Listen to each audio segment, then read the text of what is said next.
बिस्मिल्लाहिर्रहमानिर्रहीम। Bismillahirrahmanirrahim and Assalamu alaikum students. Welcome to lecture number 14. Today's topic is synthetic division. Synthetic division होता क्या है और इसको हम यूज़ किस तरह करते हैं, इस पे हम लोग बात करेंगे एक्सरसाइज नंबर 2.5 में।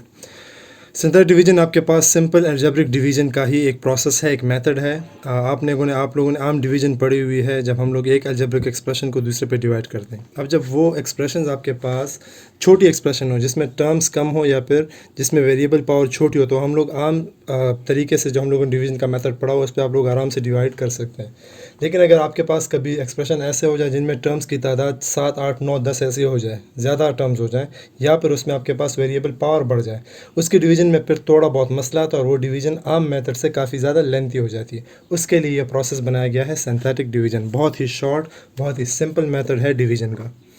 एक क्वेश्चन इस पे कर लेते हैं आप लोग एक्सरसाइज का। क्वेश्चन नंबर 1 जो है उसका एक पार्ट कर लेते हैं, बल्कि तो आपको समझ भी आ जाएगी और साथ साथ उसको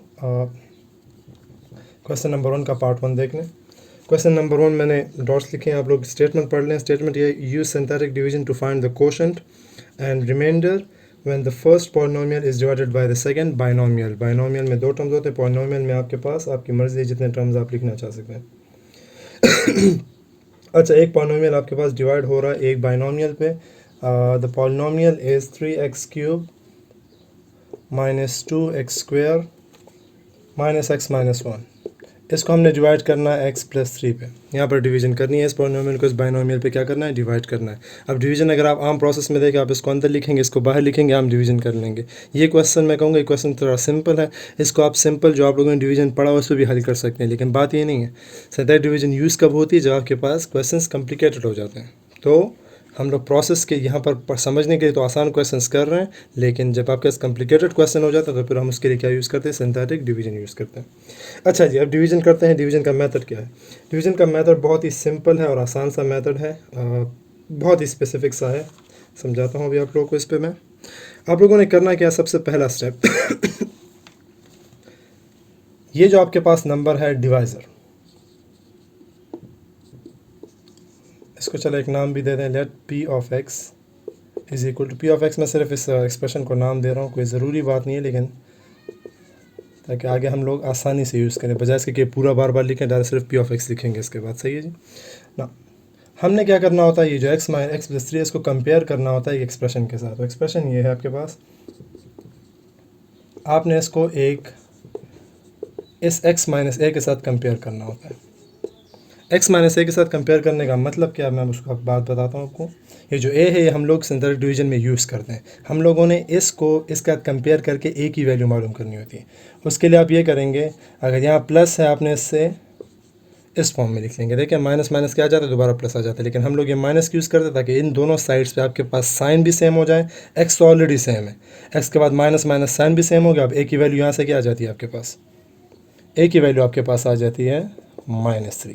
अब ये -3 हम लोगों ने यूज़ करना है सिंथेटिक डिवीजन में। अब किस तरह यूज़ करेंगे उसको देख लें। सिंथेटिक डिवीजन का प्रोसेस क्या है, प्रोसेस को देख लें। बहुत ही आसान और स्पेसिफिक सा एक प्रोसेस है। ये जो -3 है आप लोग इधर बाहर लिखते हैं, और डिवीजन के जो बॉक्स है उसके अंदर क्या लिखेंगे, अंदर लिखेंगे आप सिर्फ और सिर्फ p ऑफ x के कोएफिशिएंट्स। क्या लिखेंगे, कोएफिशिएंट्स। x³ के साथ यहाँ क्या है 3, x² के साथ क्या है, साइन को देखेंगे, अच्छा 2 नहीं लिखेंगे, -2।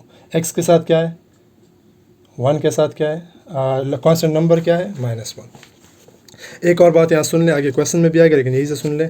अगर आपके पास कहीं पर यहाँ पर आपके पास डिसेंडिंग ऑर्डर बहुत मजबूतली बहुत ज़्यादा फॉलो किया जाता है यहाँ पर, इस तरह से कि अगर आपके पास यहाँ क्यूब है, क्यूब के बाद स्क्वायर आता है, स्क्वायर के बाद पावर 1 आता है, पावर 1 के बाद x⁻0 आ जाता है। सारे नंबर यहाँ लिखे हुए हैं। अगर आपको कोई सवाल ऐसा दिया हो जिसमें स्क्वायर हो ही ना, या फिर ऐसा हो जिसमें कोई पावर दरमियान में मिसिंग हो, मतलब क्यूब के बाद 3 के बाद 2 आता है, 2 इस सवाल में नहीं दिया, आपको डायरेक्ट दिया हो 3, इनकेस क्वेश्चन इस तरह 3x³ - x - 1। अब इसमें आपके पास x² मिसिंग है। जो नंबर यहाँ पर जिस x पावर जो होगी मिसिंग होगी, दो टर्म्स के दरमियान अगर x की कोई भी पावर मिसिंग होगी, उसके लिए आप सिंथेटिक डिवीजन में पर क्या यूज़ करोगे, 0 वर्ड यूज़ करोगे। खाली जगह नहीं छोड़नी।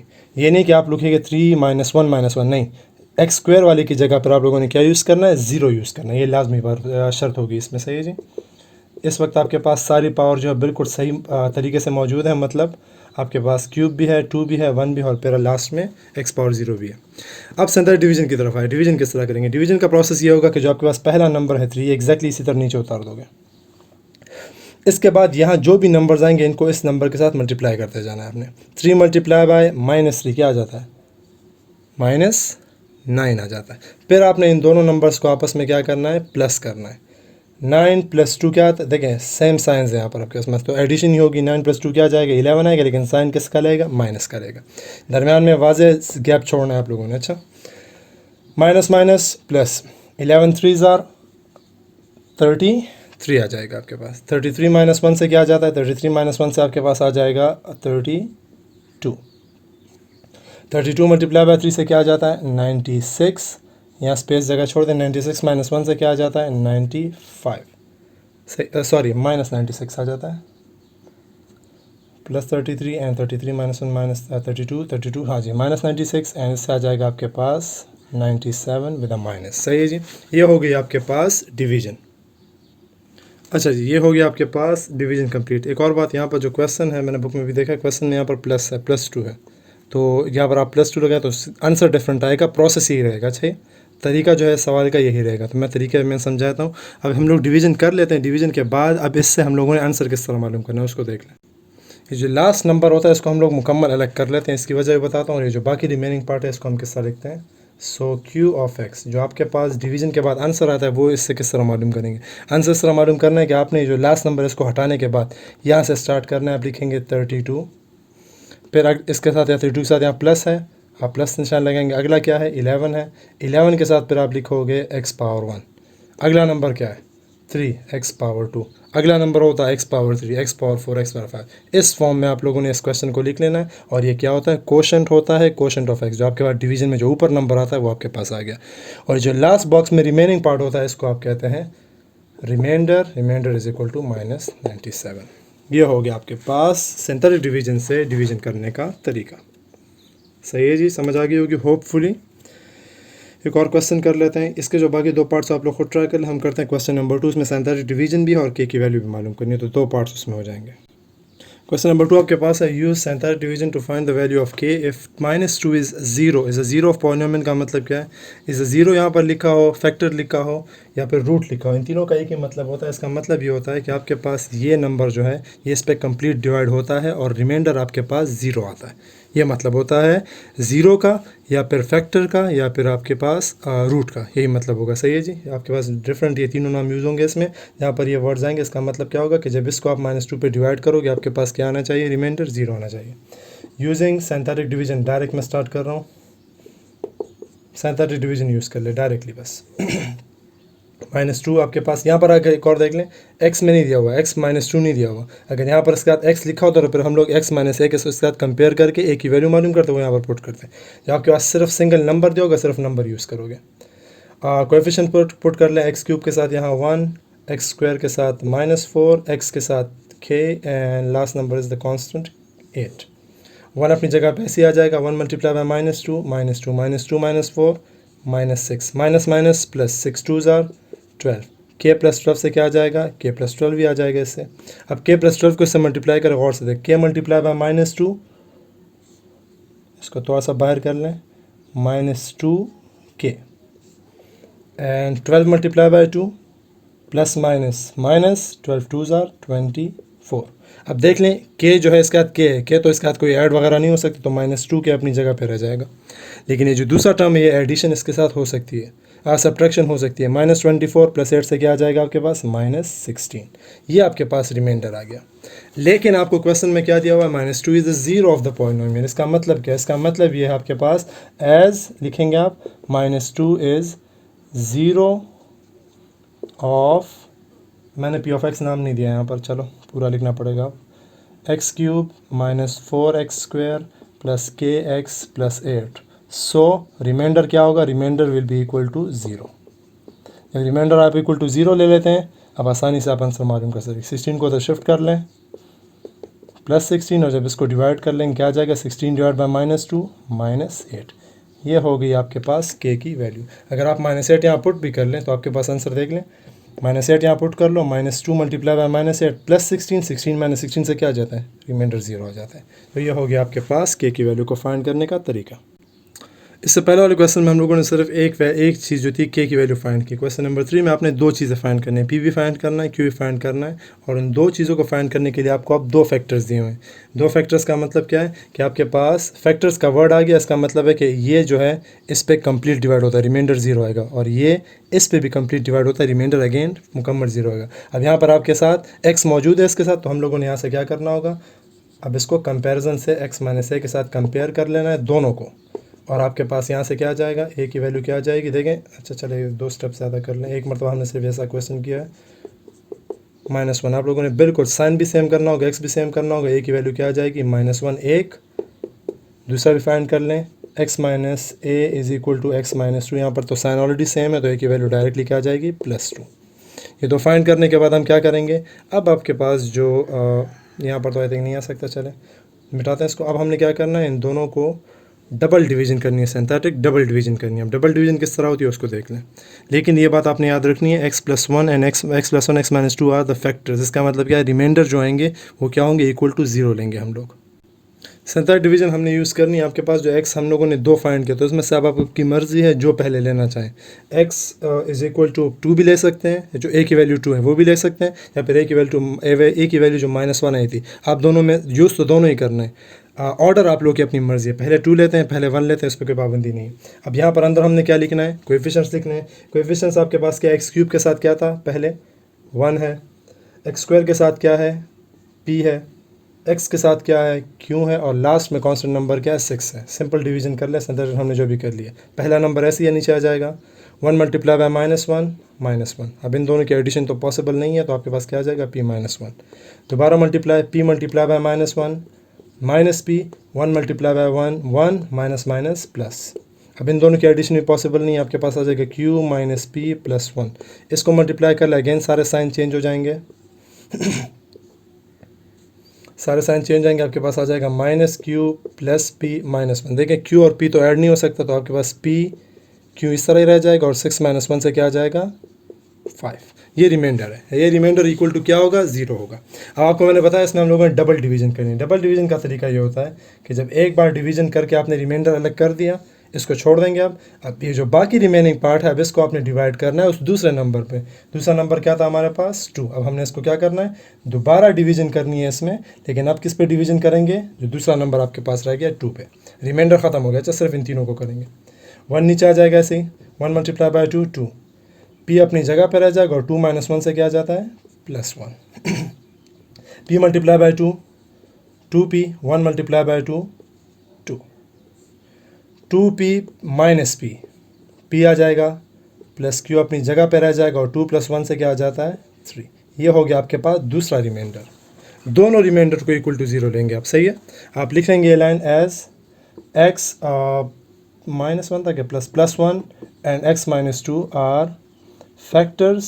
अब यहाँ पर हम लोग p(x) नाम दे चुके हैं वहाँ पर, तो हम लोग यहाँ पर सिर्फ p(x) लिखेंगे, फैक्टर्स ऑफ p(x). सो दोनों रिमाइंडर को इक्वल टू 0 लेना, p + q + 5 is equal to 0। ये हो गया equation number 1, and p + q + 3 is equal to 0। ये हो गया इक्वेशन नंबर 2।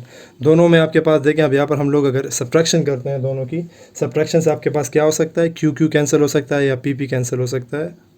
एक चीज़ आई थिंक यहाँ पर रह गई ना, सॉरी यहाँ पर मिस्टेक हुई, यहाँ पर देख लें ये -q है, इसको माइनस कर लें,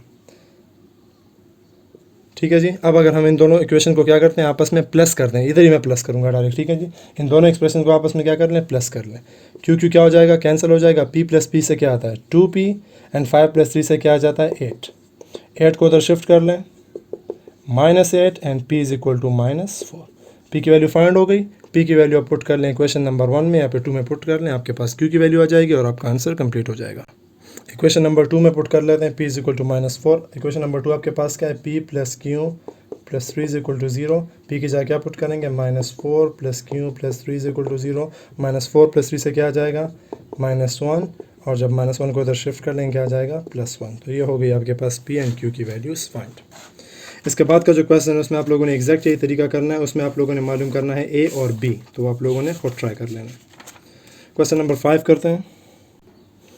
इस क्वेश्चन में आपके पास एक रूट दिया हुआ है, one root of the cubic equation is 3, मतलब इसको जब हम 3 पे डिवाइड करेंगे रिमाइंडर क्या आएगा, 0 आएगा। Use synthetic division to find the other roots. अब अदर रूट्स मालूम करने के लिए अगर आप क्वेश्चन अपने पहले चैप्टर की तरफ देखें, 1 को और 2 को भी देख लें, हमने क्वाड्रेटिक इक्वेशन को सॉल्व करने का सिर्फ तरीका पढ़ा अभी तक, क्यूबिक के रूट्स मालूम करने का तरीका नहीं पढ़ा। ये क्यूबिक्स का जो तरीका है ये हम लोग अभी भी नहीं पढ़ेंगे, हम लोग यूज़ करेंगे सिंथेटिक डिवीजन। सिंथेटिक डिवीजन से क्या हो जाएगा, ये क्यूब से चेंज हो जाएगा क्वाड्रेटिक में, और फिर क्वाड्रेटिक को हम लोग या फैक्टराइजेशन, कंप्लीटिंग स्क्वायर, या फिर क्वाड्रेटिक फार्मूले से यूज़ करके उसके रूट्स को फाइंड करेंगे। गौर से इसको देखें, समझ आ जाएगी आपको। चूँकि यहाँ पर आपके पास ऑलरेडी नंबर दिया हुआ, तो x माइनस एक्स से कंपैरिजन की कोई ज़रूरत नहीं है, डायरेक्ट इसमें सिंथेटिक डिवीजन स्टार्ट कर लेते हैं। ठीक है जी, यहाँ पर इसको नाम देते हैं, नाउ स्टार्ट सिंथेटिक डिवीजन। 3 आपके पास बाहर आ जाएगा और कोएफिशिएंट्स यहाँ लिख लें। एक्स क्यूब के साथ क्या है, 1। गौर से आप देख लें, क्यूब के बाद क्या आना चाहिए, स्क्वायर। स्क्वायर इसमें नहीं है, स्क्वायर की जगह हम क्या लिखेंगे, 0 लिखेंगे। फिर एक्स के साथ क्या है, -7, और लास्ट में क्या है, -6। तरीका आप लोगों ने कर लिया थिंक बहुत मरतबा, तो डायरेक्ट करते हैं। 1 इस तरह नीचे, 1 3 ज़ार 3, 0 + 3 3, 3 3 ज़ार 9, 9 - 7 2, 2 3 ज़ार 6, एंड 6 - 6, रिमाइंडर 0 आ गया। आपके पास रिमाइंडर क्या आ गया, 0 आ गया, मतलब ये इसका जो रूट हमने लिया था बिल्कुल सही लिया था। अच्छा, नाउ क्यू ऑफ एक्स क्या हो जाएगा, यहाँ से स्टार्ट करें, 2, इसके साथ कोई भी एक्स नहीं होगा, साइन प्लस है, प्लस लिखेंगे। अगला 3, 3 के साथ x पावर 1, अगला 1, 1 के साथ x पावर 2। ये आपके पास क्वेश्चन हो गया। अब जो हम लोगों ने ये देखिए क्वाड्रेटिक है या नहीं है, अब इस क्वाड्रेटिक को जब हम हल करेंगे, हमारे पास जो बाकी 2 रूट्स है फाइंड हो जाएंगे। हम लिखेंगे to find the roots, to find other roots we will take, इसको हम लोगों ने इक्वल टू 0 ले लेना है। जो क्वोशंट है इसको इक्वल टू 0 ले लेंगे, और इस क्वाड्रेटिक इक्वेशन को तीनों में से जो मेथड आपको सही लगे उस पर इसको हल कर लें। फैक्टराइजेशन पे करते हैं, कंप्लीटिंग स्क्वायर पे करते हैं, यहाँ पर क्वाड्रेटिक पे करते हैं, फार्मूले पे करते हैं। मैं यहाँ पर फैक्टराइजेशन कर लेता हूँ। एक्स स्क्वायर, अब हमारे पास 2 ऐसे नंबर जिनको मल्टीप्लाई करने से 2 आता हो, 2x स्क्वायर आता हो, और ऐड करने से 3 आता हो। ये क्या है, x एंड 2x है। तो x कॉमन ले लें, x + 1, 2 कॉमन ले लें, x + 1, आपके पास क्या आ जाएगा, x + 1, x + 2, दोनों इक्वल टू 0 हैं, तो दोनों को सेपरेटली ले लें। x की एक वैल्यू क्या आ गई, -1, ये हो गया दूसरा रूट, एंड x की एक वैल्यू क्या आ गई, -2, ये हो गया तीसरा रूट। एक क्वेश्चन में दिया हुआ था 3, और बाकी दोनों रूट्स क्या हैं आपके पास, -1, so other roots are -1 and -2। ये हो गया आपके पास, इसका आंसर भी कंप्लीट। ये जो लास्ट क्वेश्चन है, क्वेश्चन नंबर 6 की तरह अगर आप देखें, एग्जैक्टली इसी तरह है क्वेश्चन नंबर 3 की तरह। If -1 -2 are the roots of the quartic equation. अब क्वार्टिक इसमें क्या था, क्यूबिक इक्वेशन था। अब आपके पास क्या है, क्वार्टिक इक्वेशन है। अगेन x पावर 4 के क्वेश्चन आप लोगों ने हल करने का तरीका नहीं पढ़ा। हम लोग क्या करेंगे, इसको डबल डिवीजन करेंगे। 2 नंबर दिए हुए, आपने इसको डबल बार सिंथेटिक डिवीजन करना है, आपके पास क्या बन जाएगा, क्वाड्रेटिक इक्वेशन बन जाएगा, और उस क्वाड्रेटिक इक्वेशन को फिर आप लोग या फैक्टराइजेशन से या फिर क्वाड्रेटिक फार्मूले से हल कर लेंगे। सही जी। तो ये लास्ट क्वेश्चन आप लोगों ने खुद कर लेना है। Question number 6 and question number 4 आप लोग का होमवर्क हो गया, ये आप लोग खुद ट्राई कर लें। इंशाल्लाह नेक्स्ट सेक्शन में नेक्स्ट एक्सरसाइज फिर करेंगे। तब तक के लिए इजाज़त दें, अल्लाह हाफ़िज़। अल्लाहुम्मा अंफ़अना बिमा अल्लमतना वअल्लिमना मा यंफ़अना वज़िदना इल्मा।